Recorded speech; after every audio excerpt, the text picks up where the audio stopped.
Japan is expected to release treated radioactive water from the wrecked Fukushima nuclear power plant, and that may begin as soon as tomorrow. The government and the utility operating Fukushima say it's safe to do so and that the release is being closely monitored. But nearby countries oppose the move and worry it won't be safe. That's also a real concern for Japanese fishermen. Miles O'Brien recently traveled to Japan for a series of stories with exclusive access at Fukushima. He's back with this latest report. At the toxic waste site that was the Fukushima Daiichi nuclear power plant, the plumbing and the pumps are now in place. All that's left is to open the valves and start releasing diluted yet radioactive water into the Pacific Ocean. This is where all the waters come together before they would be discharged to the ocean in a controlled manner. My guide for this extraordinary tour was nuclear engineer Lake Barrett. He led the cleanup campaign for the Nuclear Regulatory Commission in the wake of the 3 Mile Island meltdown in 1979. He's now a paid consultant to the owner of Fukushima, the Tokyo Electric Power Company, TEPCO. If it was fresh water, I would drink it and have my grandchildren drink it. Okay, so it's not a risk that I believe, and most people believe, is one of concern. But fisherman Haruo Ono is not convinced. Home port for him is 30 miles to the north of the plant, in Soma City. After the tsunami and subsequent triple meltdowns in 2011, he and the others here were put out of business, unable to sell seafood for fear of contamination. We couldn't sell fish in the beginning, but we tried hard and eventually resumed. But this time, we may not be able to sell fish because they will release the water forever. Forever, in this case, is about 35 years. That is how long TEPCO says it needs to safely drain these tanks into the Pacific Ocean. The company is anxious to make room to remove and secure all the radioactive materials the meltdowns left behind, a chore that will take decades.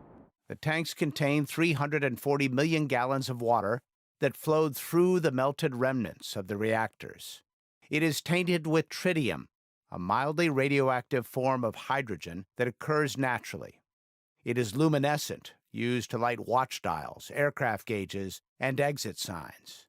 It reacts with oxygen just like regular hydrogen, creating water that is radioactive. It cannot be practically separated from H2O in quantities this large. I deeply understand the fishermen's anxiety and concerns.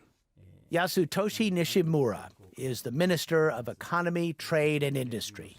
The experts concluded after 6 years of research that the most appropriate way is to purify and dilute the water, then discharge it to the ocean in line with the international standard or even lower.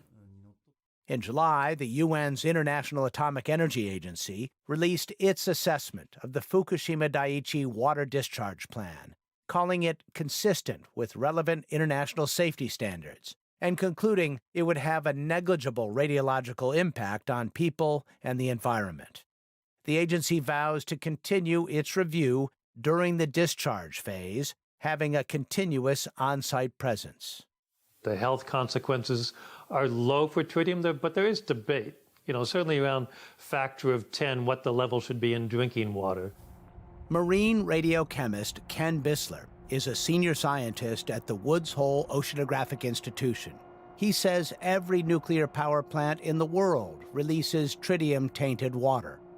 With 400 or so nuclear power plants around the world releasing tritium, it would be hard to single out this particular site and say, no, you can't, the others are okay. The other 399 sites are releasing it, and the ocean contains tritium already from those atmospheric nuclear weapons testing going back 50s and 60s. Regardless, Japan's neighbors are crying foul. Japan has yet to produce solid scientific proofs to convince the international community that it's safe. If it were China going to release some radioactive water into the ocean, the Western media will explode. State-run media in China has led a chorus of condemnation, along with Pacific Island nations and, until a recent election, South Korea. But Japan says the critique from its regional rivals deliberately ignores the science and is hypocritical. China is the fastest growing nuclear power producer in the world. Nishimura says just one of its plants discharges about 7 times more tritium a year than what is planned at Fukushima. Through intensive outreach, we are trying to win the understanding of stakeholders. To do that, Japan must dig its way out of a hole, which it started at the outset of the disaster. The government failed to inform people adequately about the spread of radiation, about the risks. Asby Brown is an American expat who has lived in Japan for 37 years. He is lead researcher for SafeCast, a nonprofit created in 2011 to address the communication meltdown. They distributed 1,000 Geiger counters all throughout the stricken region and beyond, and installed fixed sensors as well. They still maintain 17 near the plant. They say TEPCO and the government of Japan lack transparency and inclusiveness.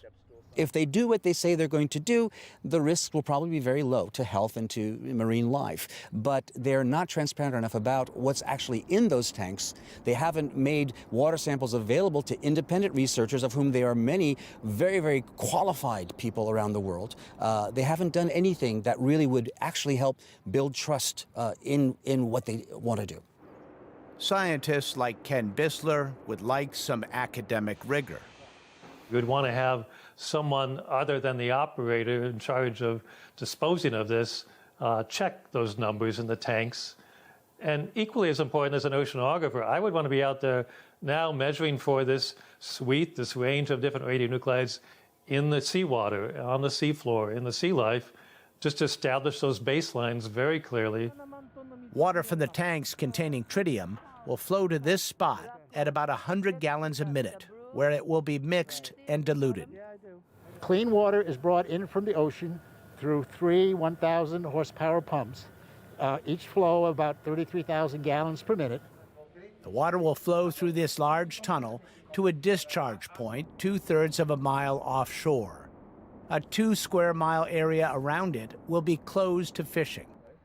Inside the plant, TEPCO has built fish tanks filled with flounder. Some are exposed to the diluted tritium. The utility says it will closely monitor their health. It's an effort to assure the public, but that is of little consolation to fisherman Haruo Ono. If you throw garbage or anything else in the sea, you will be punished. Why is only tritium different and allowed to be dumped in the sea? Really, the politicians in office now are stupid, or something else. I don't know.